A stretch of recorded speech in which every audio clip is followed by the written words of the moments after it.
আসসালামু আলাইকুম। স্বাগত জানাই আমার YouTube news channel GSK news TV 24 এ। মিথ্যা সংবাদ প্রচার করার চ্যানেলগুলো বর্জন করুন। সকল ধরনের সত্য খবর জানতে জিএসকে নিউজ টিভি 24 এই চ্যানেলটি সাবস্ক্রাইব করে রাখুন। ইতিমধ্যে দেশ ছেড়ে পালিয়েছেন বাংলাদেশ সরকার শেখ হাসিনা। বাংলাদেশে চলছে নতুন আরেক স্বাধীনতার আনন্দ বাতাস।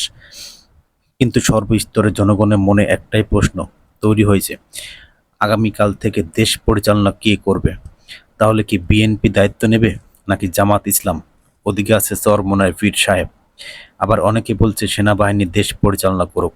এই সমস্ত কিছু কেন্দ্র করে সঠিক ঘোষণা দিল ছাত্র সমাজের আন্দোলনের মূল হোতা ৬ সমন্বয়কারী প্রধান জনাব নাহিদ। গণমাধ্যমকে তারা জানিয়েছে, দেশবাসীর চিন্তার কোনো কারণ নেই, আগামী ২৪ ঘন্টার ভিতরে নতুন সরকার গঠন করব আমরা। তারা গণমাধ্যমকে আরও জানান, আমরা ছাত্র সমাজ যা সিদ্ধান্ত নেব সবার মেনে নিতে হবে। আমাদের ছাত্র সমাজের পছন্দই হবে চূড়ান্ত সিদ্ধান্ত। নাহিদ আরও বলেন, শেখ হাসিনার সরকার পালিয়ে যেখানেই যাক না কেন, তাকে আমরা আইনের আওতায় এনে খুব শীঘ্রই বিচারে কাঠগড়ায় দাঁড় করাবো। আরও গুরুত্বপূর্ণ ঘোষণা দিয়েছেন তারা, বাংলাদেশের নতুন সরকার কে হবে? ৬ সমন্বয়কারী ছাত্রনেতা নাহিদের মুখে বিস্তারিত আমরা সবাই শুনব। আপনারা কোথাও যাবেন না, গুরুত্বপূর্ণ এই ভিডিওটি দেখবেন। আর ছোট্ট একটা অনুরোধ, সত্য খবর জানতে আমার এই চ্যানেলটি সাবস্ক্রাইব করতে ভুলবেন না প্লিজ।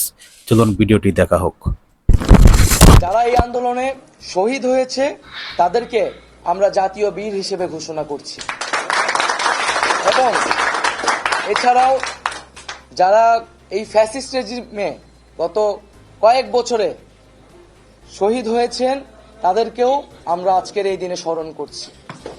এবং আমরা বলেছিলাম যে শেখ হাসিনার পদত্যাগই কিন্তু একমাত্র সমাধান হবে না। এই যে তারা একটি গণহত্যার সাথে জড়িত, এবং এর আগেও পিলখানা হত্যাকাণ্ড থেকে শুরু করে বিভিন্ন গণহত্যা, গুম, খুন, মানবাধিকার লঙ্ঘন, ভোটাধিকার লঙ্ঘনের সাথে তারা জড়িত। এর অবস্থায় বিচারের ব্যবস্থা করতে হবে। শেখ হাসিনা পালিয়ে গেলেই হবে না, আমরা তাকে বিচারের আওতায় আনব। এবং শুধু ফ্যাসিবাদ, যারা ফ্যাসিজমে সরাসরি সহায়তা করেছে এবং তাদের সমর্থক, তাদেরকে বিচারের আওতায় আনা হবে।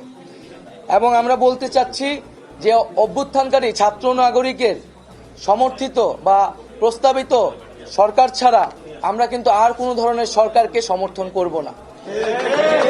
সেটা সেনা সমর্থিত সরকার হতে পারে, বা জরুরি অবস্থা দিয়ে রাষ্ট্রপতি শাসিত সরকার হতে পারে। আমরা এই ধরনের কোনো সরকারকে বিপ্লবী ছাত্র জনতা গ্রহণ করবে না।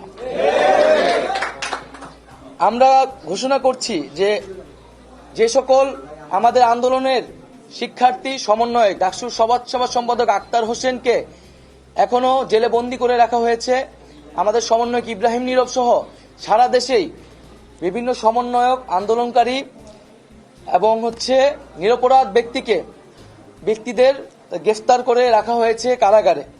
আমরা সকল কারাবন্দীদের, এই আন্দোলনের কারাবন্দী এবং এছাড়াও এই ফ্যাসিস্ট রেজিমে যে নিরপরাধ ব্যক্তি এবং রাজবন্দী করে রাখা হয়েছে, তাদেরকে আগামী ২৪ ঘন্টার মধ্যে মুক্ত করার ঘোষণা করছি। তাদেরকে ২৪ ঘন্টার মধ্যে আমরা আমাদের সাথে রাজপথে দেখতে চাই। এবং আমরা মুক্তিকামী ছাত্র জনতার প্রতি আহ্বান রাখছি যে তারা যাতে আমাদের কাছ থেকে যে ২৪ ঘন্টার মধ্যে আমরা যে চূড়ান্ত সরকারের রূপরেখা দিব, তা ঘোষণার আগ পর্যন্ত তারা যাতে রাজপথে অবস্থান করে। এবং এক্ষেত্রে আমাদেরকে সতর্ক থাকতে হবে যে আন্দোলনের সুযোগে এখানে ফ্যাসিবাদের দোসররা এখনো নানান ধরনের অঘটন, নাশকতা, সহিংসতা করে এই আন্দোলনের ন্যায্যতাকে প্রশ্নবিদ্ধ করার চেষ্টা করে যেতে পারে। আমরা আহ্বান জানাচ্ছি সকলের প্রতি, এই দেশ আমার, এই রাষ্ট্রীয় সম্পদ আমাদের, সেক্ষেত্রে কেউ যাতে কোনো ধরনের লুটপাট, সাম্প্রদায়িক হামলা, কোনো ধরনের উস্কানিতে কান না পাতে মুক্তিকামী ছাত্র জনতাকেই সতর্ক থাকতে হবে এবং দেশের সম্পদ রক্ষা করতে হবে। আমরা কোনো প্রাণনাশ, কোনো সহিংসতা চাই না। আমরা শান্তিপূর্ণভাবে রাজপথে অবস্থান করব এবং যাদের বিচার করা হবে তাদের একটি প্রক্রিয়া অনুসরণ করে ন্যায় বিচারই আমরা সমাজে প্রতিষ্ঠা করব। আমরা বৈষম্য দূর করার জন্য সমাজের ন্যায় বিচার এবং জীবনের নিরাপত্তার জন্যই কিন্তু এই এক দফা আন্দোলন ঘোষণা করেছিলাম। সেই ঘোষণার প্রতি যাতে সবাই শ্রদ্ধাশীল থাকে এবং বৈষম্যবিরোধী ছাত্র আন্দোলনের নেতৃত্বে এই অভ্যুত্থান সংগঠিত হয়েছে এবং আমরা আহ্বান জানাচ্ছি যে বৈষম্যবিরোধী ছাত্র আন্দোলন সকলের জীবন এবং জানমালের নিরাপত্তার জন্য মাঠে থাকবে, সে বিষয়ে সবচেয়ে বেশি সতর্কতা দিয়ে আমরা রাজপথে থাকব। এবং আমরা আহ্বান জানাচ্ছি, আমরা ঘোষণা করছি যে যাতে বাংলাদেশে আমরা একটা ঐক্যবদ্ধভাবে এই গণঅভ্যুত্থানের কাছাকাছি গণঅভ্যুত্থানের মাধ্যমে সরকার পতন করেছি, আমাদের এখন ঐক্যবদ্ধ থাকতে হবে।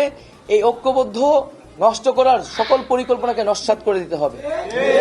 সেজন্য আমরা বারবার বলেছি যে আমরা এই হাসিনা রেজিম, এই ফ্যাসিবাদী ব্যবস্থার বিপরীতে, খুনি সরকারের বিপরীতে প্রতিবাদী জনতা। এখানে কোনো দল মত ধর্ম নির্বিশেষে আমরা সবাই ঐক্যবদ্ধ হয়েছি। এখানে কোনো ধরনের সাম্প্রদায়িক উস্কানি, কোনো ধরনের নাশকতা বা বিভাজনের চেষ্টা করা হলে মুক্তিকামী ছাত্র জনতাকে তা রুখে দিতে হবে।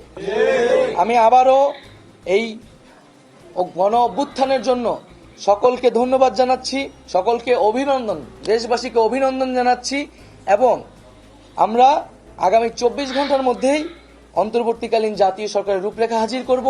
তার জন্য সকল পক্ষের সাথে আমরা আলোচনা করব, আমাদের সকল সমন্বয়কদের সাথে আলোচনা করব এবং এই কাজটি করার জন্য আমরা একটি লিয়াজু কমিটি হয়তো রাতের মধ্যেই প্রেস রিলিজের মাধ্যমে আপনাদেরকে জানিয়ে দিব যে আমাদের পক্ষ থেকে কারা আসলে এই বিভিন্ন পক্ষের সাথে আলোচনায় বসবে। এক্ষেত্রে আপনাদের যদি আর কোনো প্রশ্ন থাকে, জিজ্ঞাসা থাকে, সেই প্রশ্নগুলো আলোকে হয়তো আমরা কোনো কথা বলতে পারি। আসসালামু আলাইকুম, ধন্যবাদ সবাইকে ভিডিওটি দেখার জন্য। এরকম লেটেস্ট ভিডিও পেতে চ্যানেলটি সাবস্ক্রাইব করে আমার সঙ্গেই থাকবেন। ধন্যবাদ। দেখা হবে নতুন কোনো ভিডিওতে। সে পর্যন্ত ভালো থাকুন, সুস্থ থাকুন। আল্লাহ হাফেজ।